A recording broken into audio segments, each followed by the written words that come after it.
It's slowly happening. He might make an appearance, Whoa. so be ready. Sounds good. We are officially live. Hi. Officially live. So for anybody who's tuning in, welcome to the very first on mental health and creativity. First of all, I just want to thank Brad, Jackie, and Natalie for being here and participating. And of course, Made of Millions for making this happen and reaching out for this collaboration. Before I get started, if you're tuning in right now, if you have any questions or want to leave any comments, just do so on this slide. We'll try to get to it as best we can throughout the conversation and discussion. But worst case scenario, we'll get to it at the end and we'll answer any questions that anybody has. Hello, text. So just for some context, just to introduce myself, my name is Megan, and I'm the founder and director of 2020 Arts. And we are a creative agency in Toronto, and we produce art-focused campaigns for charitable organizations. And we focus specifically on homelessness, addiction, and of course, mental health. And so full disclosure, Natalie and I have worked on 2 mental health projects together in the past. And while I'm familiar with Jackie and Brad's work, I'm really excited to dive into this conversation to learn a little bit more about them. So if everybody has a beverage of some sort and is feeling settled, I just want to get started by letting you guys introduce yourselves. And I'm going to be very democratic about this and go alphabetically by first name. So Brad, if you want to get started, that would be great. Sure. So my name's Brad Necyk. I'm an artist and a writer based in Alberta, but I'm moving to Victoria any week now. So excited for that new phase. A bit about my background is I have, my formal art training, but I just finished a PhD in psychiatry last year. And it was an arts-based PhD. So my dissertation was primarily visual work, narrative work, and other theoretical writings. And it was a very simple research question that I've been exploring for, really the past 10 years, which is just, what is the lived experience of mental illness and recovery? And so I've used my own lived experience for the past decade. And in my doctoral studies, I went to the Arctic and did work on suicide. I worked with cancer patients, and I spent a lot of time at the Center for Addiction and Mental Health in Toronto doing research with patients. And it was a very challenging but enriching way to spend a decade. And now my focus has shifted to human flourishing. So while I focused on human suffering for a decade, I feel kind of prepared to look at what comes next after that. And so that's, I guess, a bit about me. Awesome. Jackie? I guess that, yeah. Hi, everybody. Welcome to everybody tuning in. My name is Jacquie Comrie, of course. I am a mural artist. I'm honestly, for me, color is absolutely everything. My whole world revolves around color, and for me, it's I create large scale, colorful installations here in Canada and globally. And for me, it's all about exploring color as a tool for our well-being. For me, it's just not about creating murals. It's really about therapeutic interventions, and just about creating spaces where people can come to and just feel better. That's what it's all about. Just using color for our just to enhance our quality of life.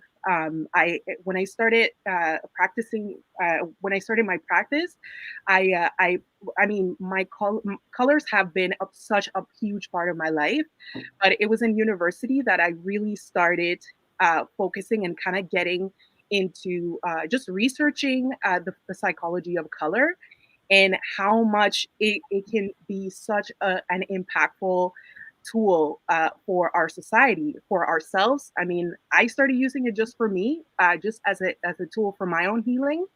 And I found that I was making an impact just by using it and creating these big installations. So yeah, so I'm super passionate about color. What can I say? Yeah, it's my whole life. So yeah, that's me. Shows. I love that the outfit is also so bright and Yes. along with that. Yeah, definitely. It's a great day. We need color right now. Come on. 100%. Yes. It's very outside. Definitely. Okay, I guess I'm going last. My name is Natalie Very V, and I'm a Polish-Canadian illustrator, muralist, and educator. And I guess I started off my practice by just being an illustrator and talking about body positivity. But later on, it kind of developed into me running multiple workshops on mental health and creativity being combined together, and what kind of benefit creativity and creating art can have on our mental health. So a lot of my figures look just like the one right here, where I kind of explore the shapes and sizes and stories of women and promote feminism, promotes that, again, that positivity for our own bodies and how we can feel better in them, which is really important to me, as I personally have struggled with eating disorders. So that's kind of my way of healing as well. And I also do murals, Jacquie. but yay! I love doing murals. I think there's such amazing ways of exploring big scale works and actually reaching a lot of people in the city and showing that kind of message of self-love with them.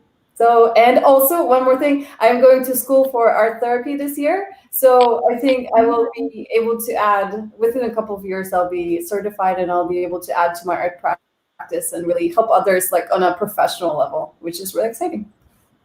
That's amazing. Congratulations.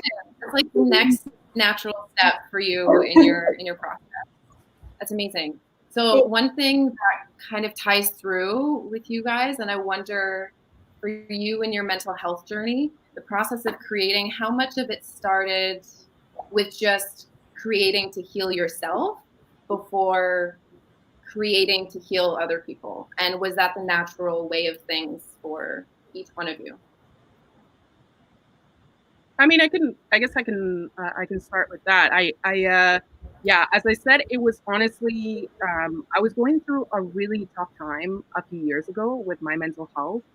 And it's probably the darkest time and the most difficult time that I've experienced.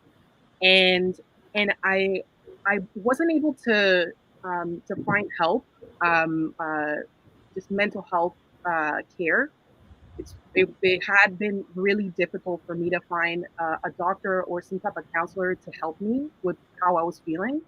And again, it's one of those things where, how do you explain something that you don't even know what it is or why you're feeling a certain way? So for me, it's my health started to decline, and the way I was feeling, I was just in a really dark place mentally. And in university, I learned again the psychology of color, and I kind of went back to school in that way. So if I'm not able to find help and somebody else to help me, I'm like, you know what, I need to find my own way, because this is getting really bad. So I need to find something that I know. So I started going and using myself as a case study, and using my own anxiety, my own depression, and I started kind of using color as my own way to heal. I mean, healing is ongoing; it's still going, and I still struggle, especially through this pandemic.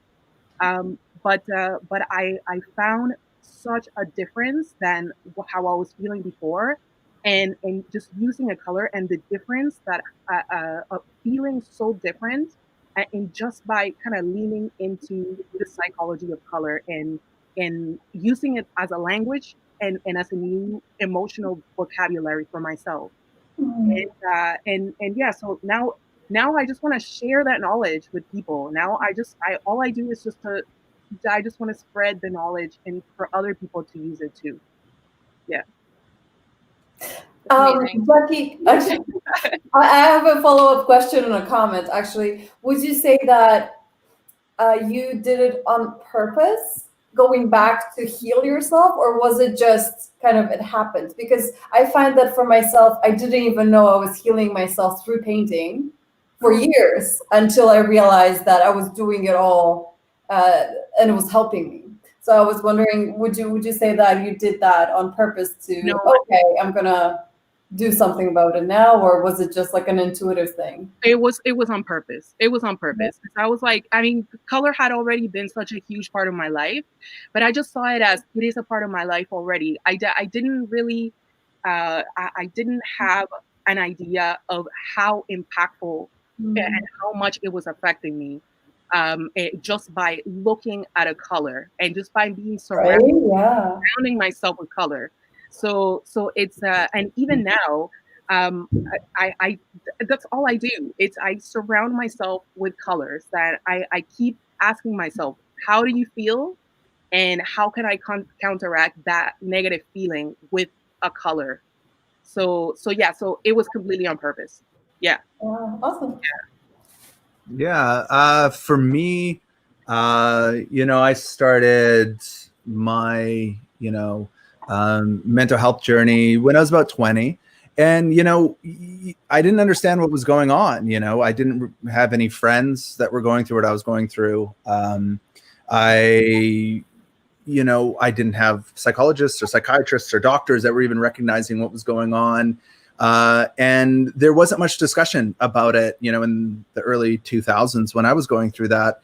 And, but what I sensed was something meaningful was going on. And I think, when something meaningful is happening in anybody's life, you want to share that. And you want to, and by sharing that, you craft a story. And sometimes that's a story of me just telling about my day or some sort of sensation that I'm having. And by crafting that story, you're framing off part of reality, and you're sharing that with somebody. And what I realized is that, I started, expressing myself through music for a little bit, which is not at all what I do anyways. It's more of a hobby. And then I just sort of found my way to visual art. I happened to be at the end of my first degree, which was an economics degree. And I took an art class because I was allowed one more first year credit. And I had the most influential mentor that I had ever met. And if I met anybody else, I don't think my life would have gone this way. But he recognized that burning intensity that I wanted to share this experience that I was going through. And he changed the course of my life. And like 15 years later, I'm still exploring these. When I am feeling some sort of sensation, whether it's positive or negative, the first thing I want to do is process that through the creation of an artwork and then share that with somebody, whether that's just myself or whether that's, friends and family, or whether that's to the larger public. So, these things that many of us are experiencing, are so meaningful, and they create this sensation that needs to be shared and expressed. And I guess that's how I kind of found my way to doing what I do. Definitely. And your work specifically focuses on looking at other people's experiences of illness in general, not necessarily just specifically mental illness. Mm-hmm. What does that process look like, trying to create works that represent other people's experiences with you in the process of creation? Yeah, well, for me, it was, in essence, the research. The way I do research is I go and witness things. So I have to be there. I don't do the traditional academic, read 1,000 books, write about somebody else's thoughts. I go and I see things for myself. So when I wanted to go to the Arctic, I went to the Arctic. When I wanted to go into a psychiatric hospital, I went in a psychiatric hospital.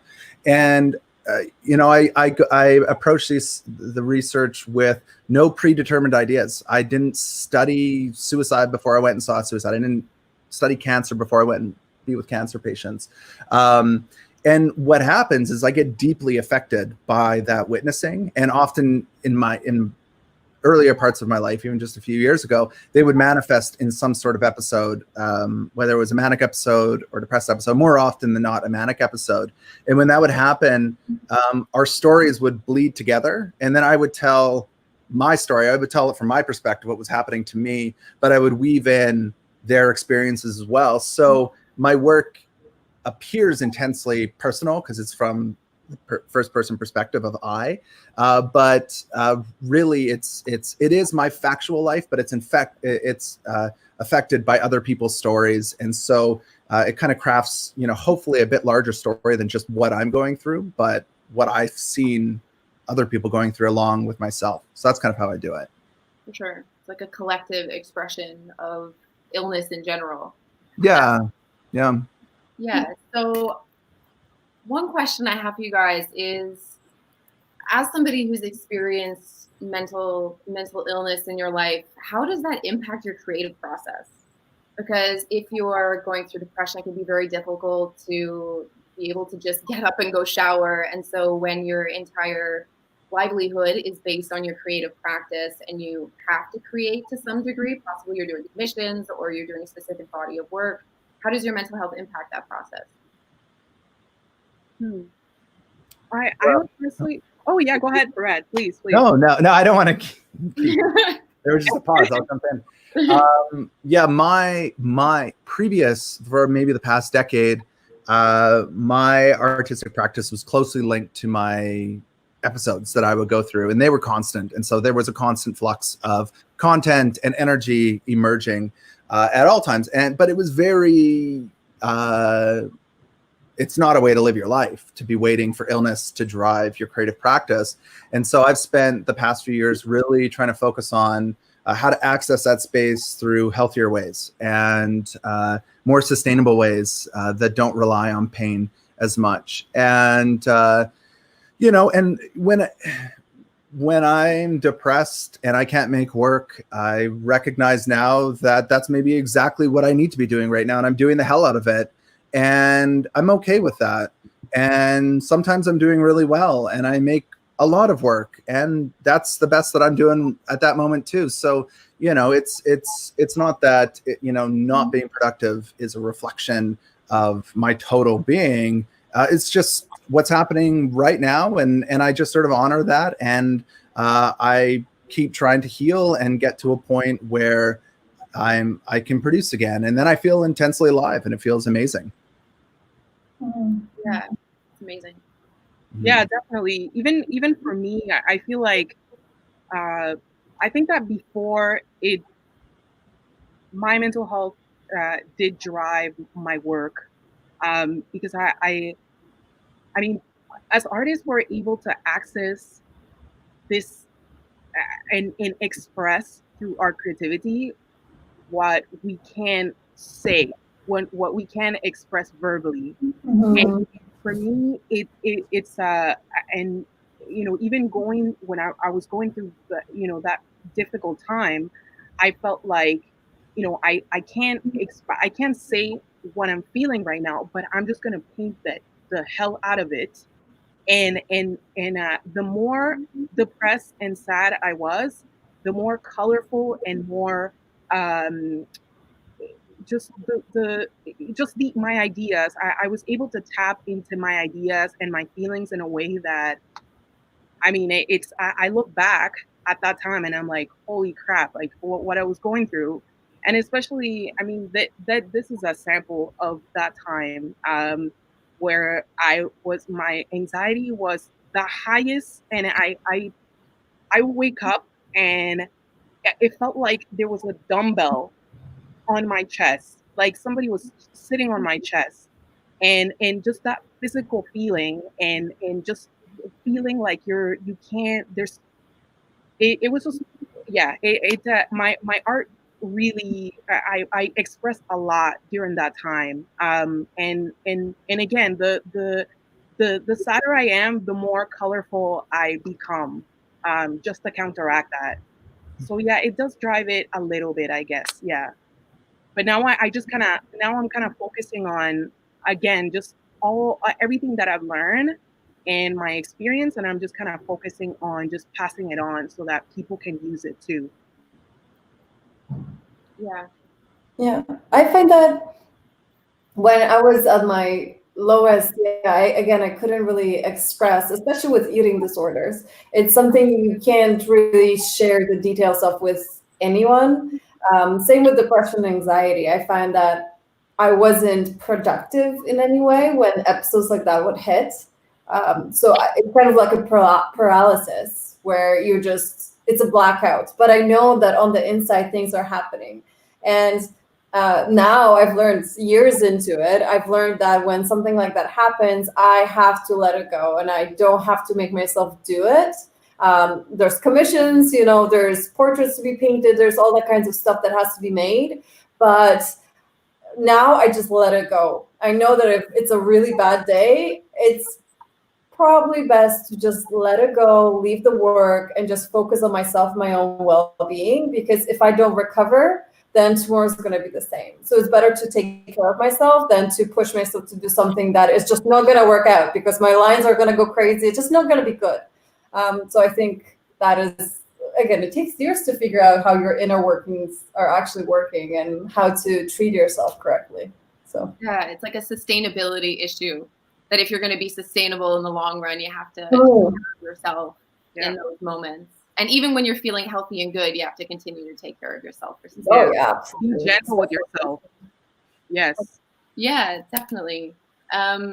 So there's one question that kind of ties into this conversation that we got on Instagram that I want to ask you guys. So the question posed is, when art is a way to feel at peace, how do you deal with brief artist's blocks? I actually wrote a whole zine about this, how to deal with artist blocks. It didn't sell well, so it's out of production. but it's there. And I find that there's a couple of things that you can do. And for me, again, it's going to be different for everybody, but I think there are general things that you can do to kind of get inspired and get out of that hole. And first off is to not expect that it's going to be over at a certain point. You don't know when it's going to come back. It's kind of, you have to let yourself be at peace and deal with the artist block and kind of ride the wave. But I think there's two things that are really major is go out in nature. So go for a really long 2-hour walk and just breathe the fresh air and just kind of be surrounded by trees and grass and all that smell. That is really going to open you up. And the second one is to look at other people's work that inspires you, because that eventually triggers things in your mind because you're looking at images that are really beautiful to you and eventually will pop new ideas into your head, I think. It works for me, at least. Yeah, no, I agree with those walks because when I'm not producing or I can't produce, I just focus on just being, and part of that is going in nature, enjoying walks, being present, just noticing sensations, and soon enough you're going to start noticing that all these things around you are beautiful, and that and then you just start going out, and then something becomes so beautiful that you're like, well, I'd like to frame that off in reality. And then I take up my phone and I take a picture of it, and then all of a sudden I'm like, oh my God. And in that moment, you start creating art, whether or not it's something that you end up having in an exhibition or whatever, I don't know.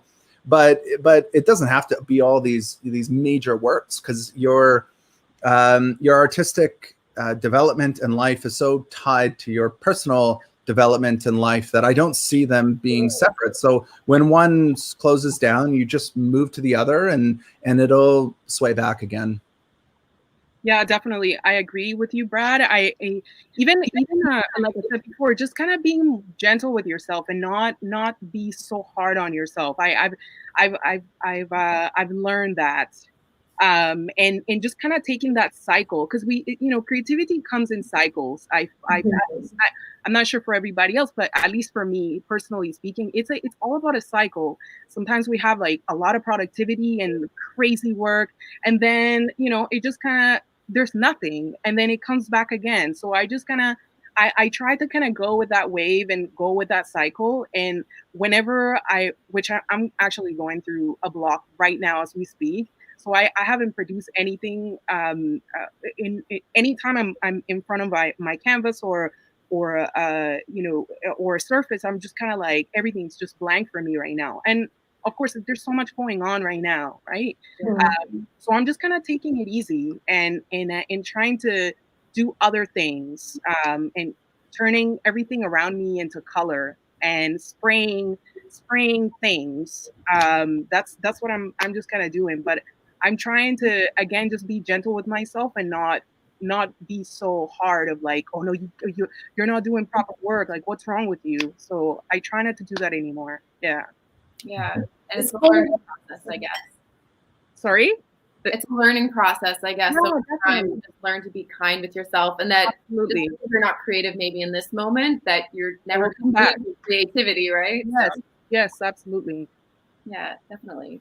So for people who maybe are interested in using art as a therapeutic practice that aren't a professional artist, and they have that anxiety of just getting started, and they look at that blank piece of paper and it provides them with severe anxiety, is there a way to get over that, as obviously all of you have throughout your own process? And do you ever experience that still? I think again the way of getting to ideas is totally different for every artist. So for me, I often, whenever I'm doing something and I'm truly present in it, again, being in nature, being with friends, doing something that I'm passionate about, all of a sudden I will have this like, I kind of see it as some kind of a voice from up above that kind of just puts a whole image that's already done in my head. And all I really have to do is use my hands to put it down on paper in my own way. So this is kind of how it works for me.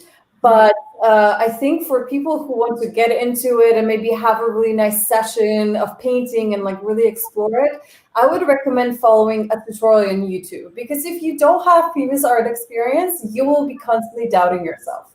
But when you're following somebody else's guidance, step by step, it's so much easier and you can really enjoy it and you don't have to worry about the outcome. You're just kind of being in it and having fun. And I think that's what art is supposed to be. It's supposed to heal and provide us with like a fun, joyful feeling inside.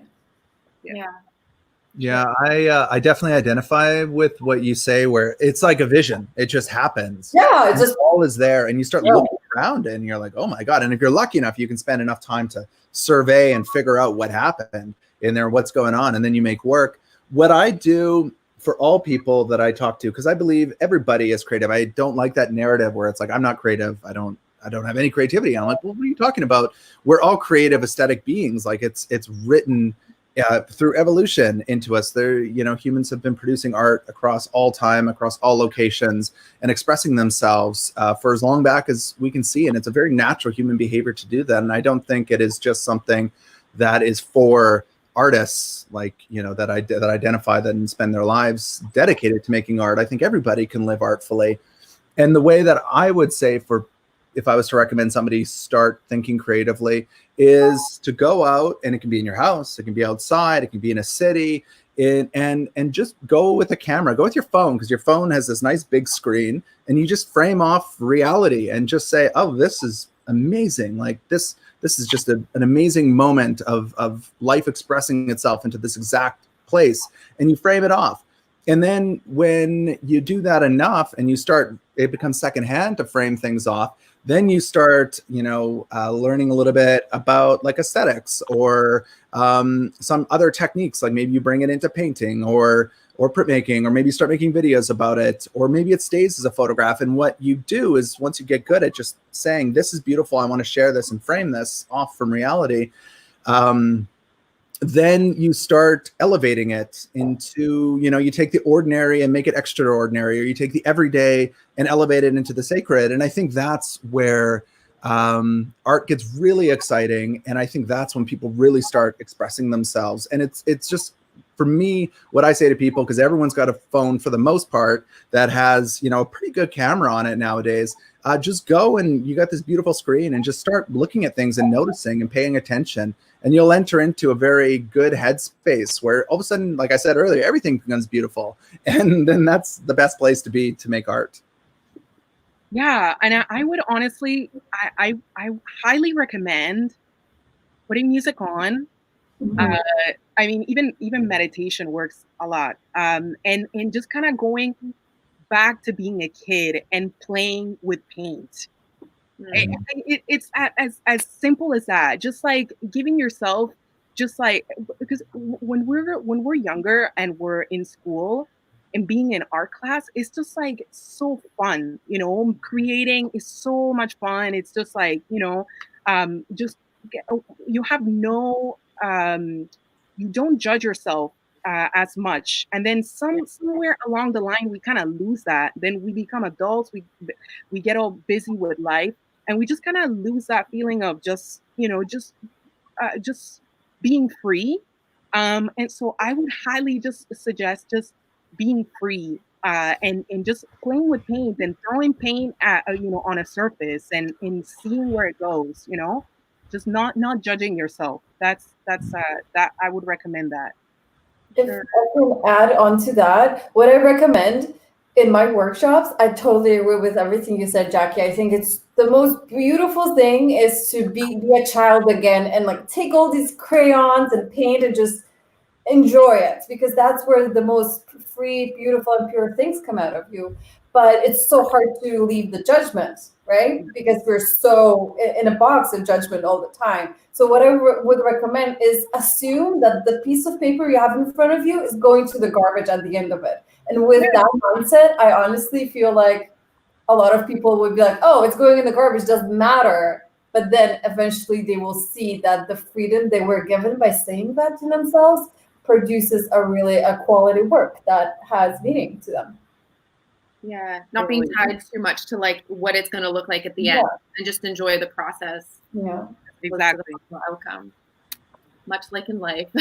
Yeah, enjoy the journey. It's all about the journey. Yeah, definitely. And so let me. I'm going to ask a very difficult question. So somehow we're already at 31 minutes, and I don't know how that happened. Me too, right?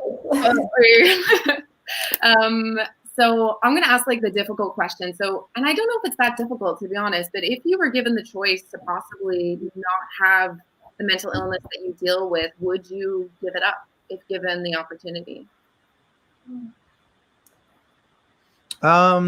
Yeah, well, I do think that there's a way through. I don't think, like, sometimes, yeah, you do live with, and I will live with bipolar disorder the rest of my life. But the thing that I find is that you know, light doesn't exist without darkness and shadows. You need that contrast, you know. And so, you know, that part of my life, the past 15 years, has been a really important part to create that contrast, so that now when I am living my life the way that I am now, it all kind of added up to a larger journey that I was on. And I don't think I could be here without that. I'd probably be somebody completely different. So do I want to go in and day out with mania, depression, anxiety, and things like that? No. But, you know, for a while, that was exactly what I think probably needed to do. And I needed to identify with that. And I needed to experience through that and to story my life through that. But it's, I don't know, like, I think hopefully people get to a point where they can start telling different stories about themselves that aren't just, you know, I live with this illness or this mental illness and it completely defines my being. And I hope that everybody, you know, gets to that point where they feel that they can flourish beyond that exact experience. But if you are in that experience, then live the hell out of it. Like, maybe that's the exact experience you need to be having right now. And, you know, it'll provide that contrast for another point in your life that will emerge. I really relate to that, especially what you said about the journey of, like, you wouldn't be the same person if it wasn't for your mental illness. And I think that if it wasn't for years of anorexia and bulimia and then anxiety and depression for me, I wouldn't be able to create artwork that I am creating today. I wouldn't be able to empower women, and I wouldn't be able to learn how to love my body for what it is. And I think without having that contrast of that self-hatred and that depression, the lows, I don't think I would be able to enjoy life and make the right choices. So I think that in hindsight, I wouldn't want to go through that again, because being in your early 20s and then dealing with all that and going through it is very unpleasant. But learning about medication and leaving that shame behind and being able to tell other people about it, maybe open up new channels of discussion so that others can share their story. I think that is the most magical thing that came from my mental health issue. And I think that I don't think I would go back and take it all away. I think it just enriches me as a person. Mhm.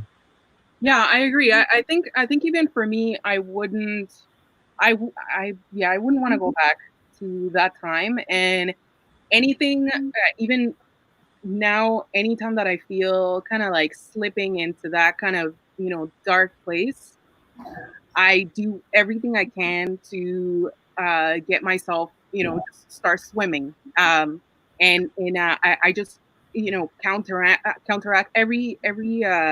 that feeling with, again, with color, and everything I've learned. I feel like I've gained so many tools for myself that probably I'm not sure if I would have I wouldn't have known. Maybe I would have found out about it, but I think I it's made me who I am. It doesn't define me, and my challenges don't define me. But at the same time, I've learned so much through therapy and through going through that dark time that uh, I don't think that, I mean, the physical sensations, those are the excruciating sensations of depression and anxiety. Those are things that I don't want to experience ever.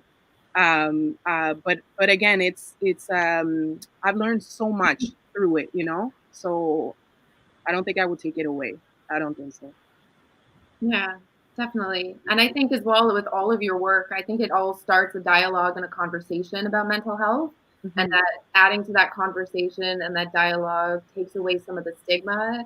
And if your work is able to in some way be able to help somebody else step out of a place that maybe you were in or you still go through, that experience is valid and worthy and amazing. And I can totally see why you wouldn't want to take that away. So when it comes to all of your work, and obviously your practices are very different, do you feel that artists play a very important role in reducing mental health stigma? And do you think that I'm gonna share a quote that I prepared for this, but Leon Trotsky has a quote, and it's, "Art is not a mirror to hold up to society, but a hammer with which to shape it." And so I think, I mean, me personally, that's what my organization aims to do. But do you think art can play a real role in shaping public perception around mental health? Yeah. I would say absolutely. I think that when we talk about things that some people feel like it's, oh shit, 1 second, something happened to my, can you see me? Can you see me? Yeah, I can. Sorry. Sorry. My phone call just came in as I was speaking. I'm so sorry about that. It's okay. Yeah, if you can see me fine, right? You're not moving. Yeah, you're not moving, but that's okay. We can hear you. No, I'm not moving. I'm so sorry. Oh no. Okay. my apologies. I was going to say, as I'm trying to fix it. Okay, Brad, you go ahead while Sure. I'm fixing. Yeah, no, I think art is at a fundamental level one of the ways that we come to know ourselves and others, and part of that is what we're experiencing in our lives, in our minds, in our bodies. And I think what I try to do, and what I've tried to do when I'm dealing specifically with mental illness or illness in general, is create we're all moving around here. Okay. She's lighting back in. Is to create, safe, inclusive spaces for people that are going through that to feel safe and included, to honor that experience. And then I also think that art is very important in that for people that haven't had that experience, it can create a space for them to empathize with the possibility of that experience. And I think ultimately what stigma is just a set of stories that we tell ourselves that aren't particularly useful to think with anymore. And I think, you know, artists are storytellers at a fundamental level, whether using words or paint or visual language or dance or any form of human expression, that you know, we're in essence, you know, creating worlds for our trauma to inhabit, and you know, invite people in, and they can experience that with you, and then, you know, you can kind of let that go. And that's how I feel. Like, I was just looking back at some of my older artworks from just even a few years ago, and I barely even recognize that experience anymore. But it's great because it was this moment that I felt and breathed and shared, and you know, I hope that now it still is a world itself that other people that are at different points in their life and the journey that they're on, that they can enter into and either feel validated or empathize with that possibility. Definitely. Can you guys see me okay? I'm so sorry. Yeah, we're good. You're not frozen anymore. Technological difficulties right here. I'm so sorry. What was the question? I completely just like. And So good. It's just the role that art plays in changing public perception around mental health. Oh yeah. What I was gonna say is, I think that, again, as artists, we have the power to just be vulnerable, and through vulnerability, there's so much freedom. There's so much freedom and so much we can say. And when we talk about something that is taboo, and somebody out there might see your work and they're like, okay, they're talking about something that I'm feeling right now, that creates, then that person, that gives them the freedom, and they get inspired and pushed to actually talk about their own craft. And it's happened to me where it's just, there's so much freedom that can be created in just being honest about your feelings. There's so much shame about talking about your feelings. There's so much shame about, you know, and people don't want to talk about their feelings too much, or, oh no, I'm sad, or I'm depressed.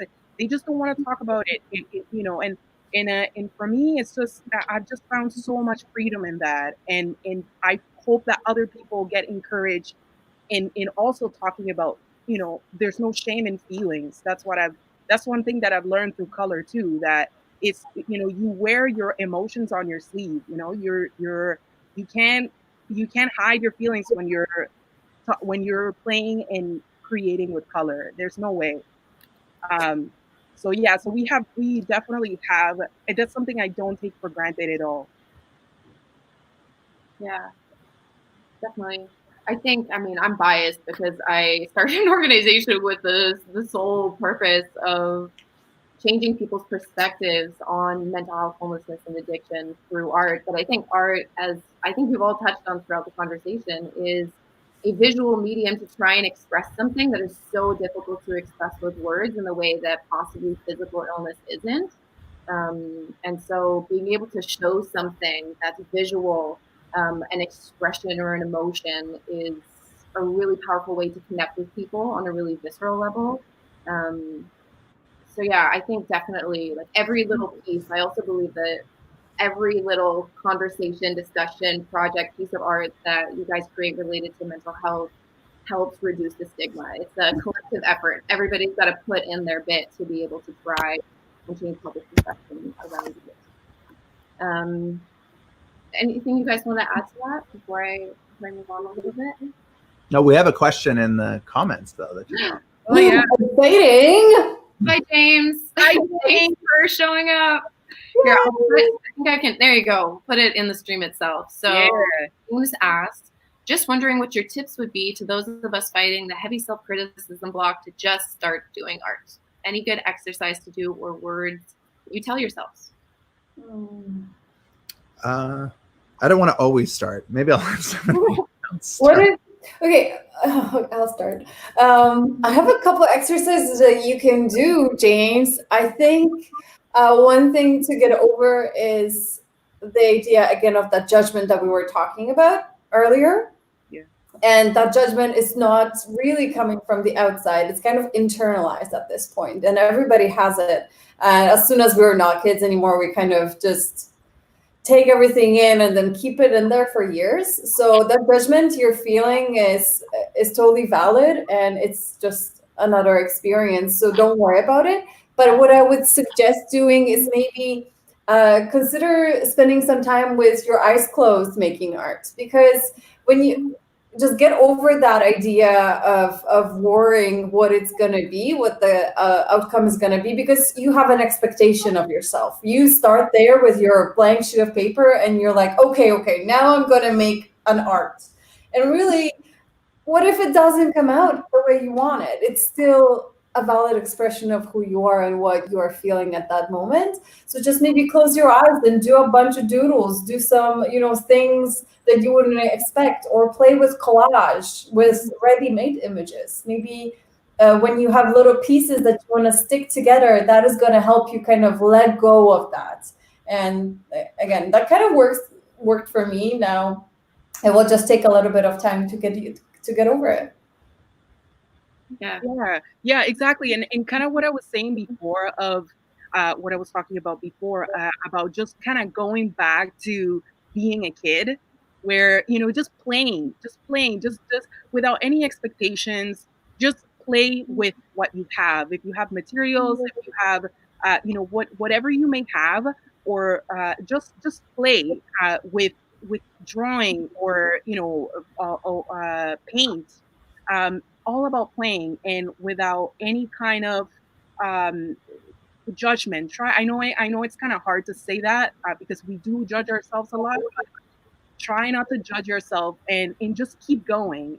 Uh, you know, so we all have self-criticism. I mean, this is like, even now, I'm more established now than I was before, and I'm producing work, and I still criticize myself, and I'm, that moment when you're kind of like, no, this is not coming out right. Oh my goodness. Like, you're going through so many emotions. Just go with those emotions, and don't try not to be so hard on yourself.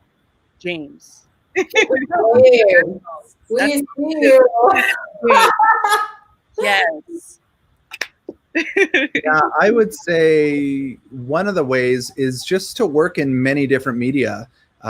Jump around, like this is what we're talking about. I think, there's a lot of emphasis placed on some of the traditional media, like painting and things like that. And there's, you've seen a lot of those exceptional works, and you have a certain expectation of what you're going to do. And so oftentimes what I do is I just venture into things that I don't know at all, and I just start exploring and playing. And this is what something that's already come up is this idea of play, is that art is closely tied to play. It's just a slightly more human expression of playing, which happens in animals all the time, and it's part of the way that we attune and refine ourselves, and just being playful. And then when you're jumping around different media, you might have less expectations of what they're supposed to look like or be or do, and you'll be just a bit more free to express yourself, and you'll find that the content of the expression becomes comes to the surface and becomes a little bit more refined and important. And then eventually you get to a piece where you're like, oh, I know what I want to say, and I figured out the best way to say it. And this is why I teach intermediate at universities, is because I don't want to focus on any of direct media. I want to just give people the fluidity to explore. And my experience, it gets rid of that creative block that's going on. Yeah, I hope that, thank you. So that was all very, very useful ways of tackling that. Let's see. So we're at 48 minutes. So somehow that happened. So much to say. I know. I feel like I have so many other things that I want to ask. But like, Jacquie, I know in your work, obviously color is like the primary expression. It's a way of communicating emotion. And for you, Natalie, I know that your primary colors were red, black, and white, but now you've expanded into so many different colors, and that you're using them more freely, like wearing more color. Like, what was that jump for you? And does it relate to sort of the themes that Jacquie talks about with her work? I think that I think Brad mentioned something about stages as artists. I don't know who said that, but the idea that the way we express ourselves creatively has to do with the stages in our life. And I think that when I was going through my dark times and I was trying to establish myself as an artist, I really only used ink, black and white, and the red. And that was like my go-to. That was my bold, but kind of, my comfort zone. And to this day, it is still my comfort zone. But then a couple years ago, or was it a year ago, I think, I suddenly something happened, something changed internally, and I was like, I want to use color now. Now I'm ready.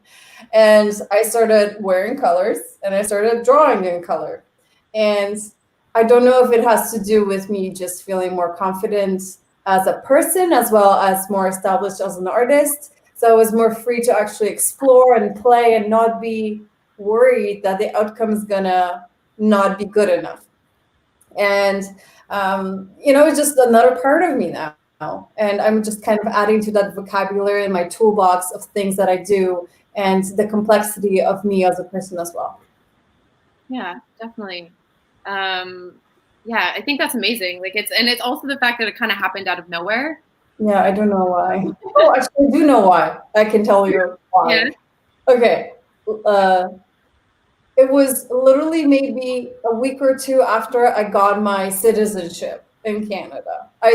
And I was like, wait, what happened? And then I think it was because I was like finally feeling like I belonged. Like I wasn't just a no one who doesn't have the right paperwork. I was like, okay, I have a Canadian passport and I'm a real person all of a sudden, as silly as that sounds. And I guess that really gave me the confidence to be more and like expect more of myself and try more things. Yeah, definitely. I think it relates back sort of to James's question. It's just like the comfort level evolves over time, and over time you start with the baby steps, and then eventually you build up to being more confident in your skills and being able to like share a very specific message with your work. So it's like technically like 8 minutes left. So is there anything you guys want to cover before we like tie this all up? Is there any like specific point around maybe like your mental health journey, how it relates to your work that you want to go over? I mean, I'm just going to add, last thing. First of all, thank you so much for this conversation. This was like so amazing. So great to be able to talk about this. And especially right now, I think that we need to be united. We need to have these type of conversations. I'm going to say just the last point. I think that right now with the state of the world and that what we're experiencing right now collectively, I think that I highly recommend all of you to just explore color as a tool for yourselves. I mean, really, truly, just ask yourself, explore it, because it is such an amazing tool that it's helped me. It is helping me right now, and just kind of leaning into it and just kind of surrounding myself with colorful things, and just kind of asking myself, hey, how do I feel right now? And constantly asking yourself, how do you feel right now? And what kind of colors what kind of colors can help me, and just a lot of people don't ask yourself how colors are gonna, you don't ask yourself like, how am I feeling? A lot of people don't. So I just highly recommend it and just look into it. It's just amazing and super helpful. That's all I'm saying. And it's in hospitals, and there have been different studies around color in hospitals and how it can impact people's emotional states. So 100%. We have like 6 minutes, but we have 2 questions. So we'll do our best to get through these. So the first one is, what is the book you recommend or gift the most? Hi, Barakat. Sorry, that's a book. An art book? Any book, I guess. A book. What? Okay. What if you? No, no. Oh man. Yeah, I've been reading So way, hard. way too much philosophy right now, which I don't think anybody wants to dive into. But oh, it's hard to say. I don't know. I would say something by Jung, Carl Jung, the psychoanalyst. Broke off from Freud, described the collective unconscious because I would say that's ultimately what everybody's accessing. I've been around my own madness, around other people's madness, and it all taps into the same space. And something by Jung, whether that's like Modern Man in Search of a Soul or one of his later books that summarizes, there's a great one called Man and His Symbols, wrote at the end of his life. Because it talks about that space that, artists, religious people, spiritual people, all humans access people that are going through madness. And it gives you a little bit of footing to step out into that abyss and be like, oh yeah, this is interesting. This is what's going on. And it's that kind of universal space. So something about from Jung. Actually, sorry, she says any book. And I would say Oryx and Crake by Margaret Atwood, because it's super dystopian. And I think it was very, very fitting in a dark way into today's world. And I think it's also sparks the imagination with how beautifully it is written. So that. Guys, for me, I'm like, I have not been reading lately. I'm sorry, Bracket. Oh, that. So good. You're painting. It's fine. But honestly, any book on color therapy, I would highly recommend getting more acquainted with color therapy, honestly. I'm just going to suggest that. Oh, it's a great suggestion. It's a good suggestion. I don't mean to be like totally biased, but there's this book by Viktor Frankl, and it's called Man's Search for Meaning. And he was this is like very dark, but I guess if we're just staying on theme with the dark dystopian, he was in an internment camp during World War II, and I think he was in three different camps in Germany, and he basically, anyways, it's very uplifting, and he basically says that anybody can endure anything as long as they have a why, and I think that's thing for this conversation, because I think through all of your work you have a particular why that resonates from within you, that makes you want to explore the things you explore, and that creates meaning for you in some way. So definitely recommend that book, but read it when you're feeling uplifted, because it's like that. So and we have another last question from Madeline. Yay. How do you find your voice in your art? I'm stuck on trying to figure out my style. Oh my God. Exploring, just explore. Yeah, have fun. First, have fun. Yeah, play, make hundreds of drawings. Yeah. Repeat, create, repeat. Constantly, exactly. Yeah. Do it over and over and over again, and eventually it will be there. And it will evolve with time too. It won't be the same. It will be yours, but it will change constantly. Do you think as an artist it's important to have a style, or like some distinct style? Do you think that's something people should work towards? No. I think so. Yeah, I agree. No. Just whatever. I would, yeah, like what everybody's saying. You just explore and you express, and at different points in your life, different days will require different modes of expression, and being open to that. And like your style is aesthetics, but aesthetics are the portal to the world. They are not the world. Like they just they structure it, but you can just play with aesthetics and have things devoid of content. And I think that's what people want from art, is to feel something, to sense something. And so to strive for a specific look may end that you only have a look. And then I think that would be, really not what you're after in the end. So I think just feeling free to explore and create and play and that will be your style, is the way that you live your life and the way that you relate to creativity, rather than a specific way things look. For sure. Yeah, I think there's a part of the whole structure of like the gallery space and everything, and that if you're sellable, people want to rely on you having one particular style. And I think like that's something that may have um, possibly created this idea that you have to have one style and that you can't over time. Yeah, well, the philosopher Heidegger has a statement, that says that art creates the artist, and then once the art is done, the artist is destroyed. And I think that's very true. And you should allow yourself to fruit into existence and then be destroyed at the end, and then you end up doing something completely new the next time. And so kind of having that mantra has been a significant part of my practice. Definitely. Plus, I think also never settling. Never settle. Yeah. Like people, a lot of the time, I know we have to finish, but I just want to finish this. A lot of the time, people are like, "Oh, like of course it's Natalie because it's her style," and I feel like people are really relying on that idea that everything looks a particular way when I make it. But even though you do find that, I think don't ever settle for it, and always allow yourself to grow and learn and try new things, because that will evolve and just bring you further instead of being stuck in one place, which is what nobody wants. For sure.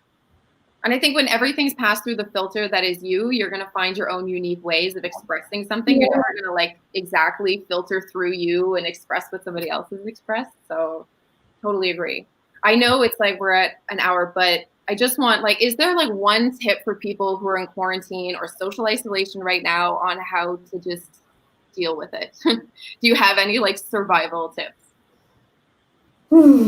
Other than creating art freely and openly. But don't listen to the news. Don't listen to the numbers. The numbers are gonna bring you down. And I get the gist of the news. In a sense, I know how to protect myself and I know what's going on. But don't focus on this every single day, because I feel that, especially for mental health, it really brings it down, because it's a constant reminder that things are not right. And you want to, maybe separate yourself from that a little bit. Yeah, I agree. And it's even for me, I try and watch news for about 5-10 minutes a day just to get myself educated and just to get myself to know what's happening, and then that's it. And then I shut it down. I think that at the beginning, even a lot of people just will watch TV all day and watch the news all day to just see what's happening, but it's really not good for you. And so, so I just try and keep my time very limited, and just walking, meditating, being in tune with yourself, and again, just treating yourself like you would to a baby, really, and just ask yourself what you need, and treat yourself with gentleness and with love, and it's a tough time for sure.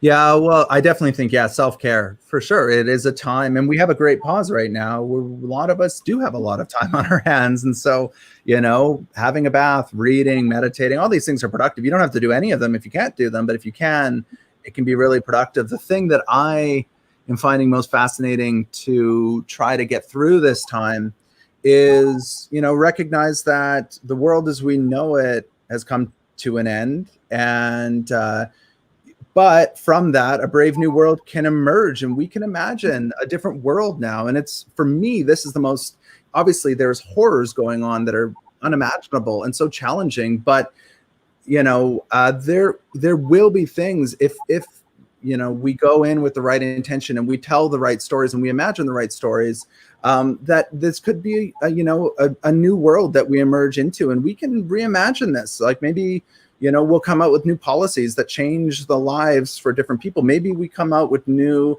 relationships to work that are, more whole and better for us as people. Maybe we connect with family and friends in different ways. And I think it is terrifying, and it is big, and it is world ending, but it is also world forming. And we're watching it unfold right now, but it isn't just a passive thing that we can do. We can actively go. And when we talk to people that we know, we can talk about the things that we hope come after this, not that everything goes back to normal, because I think probably most people would agree that it was an insane world that we lived in. It was not a functioning world. It was, it was a global suicide machine. We were not on a good trajectory whatsoever. And, you know, maybe this is a pause and we can, you know, hopefully start storying to each other and imagining a different world. And so this is what I kind of keep trying to have in my mind, is that, you know, as the daily anxieties emerge, whether it's something in the news or something I'm longing for that was happening that I could do before that I can't do now, I just keep thinking about, okay, well, this is unfolding and I'm going to try to tell a different story to everybody that I meet about this new world that could happen. And, you know, maybe it will happen. I don't know. So. Yeah, definitely. I think it's sort of like the same theme with all of you in your work, like through adversity and struggle, you make a choice whether you allow it to destroy you or you choose resilience, and you choose to look for the opportunity and the positive in everything, and hopefully come out on the other side.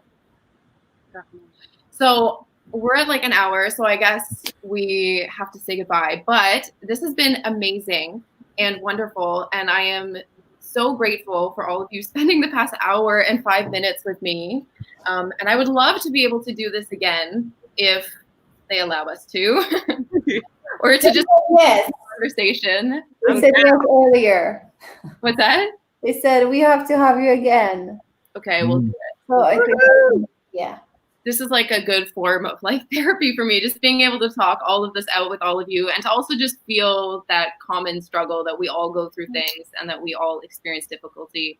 And then to share all of your unique practices and how that expresses itself is amazing.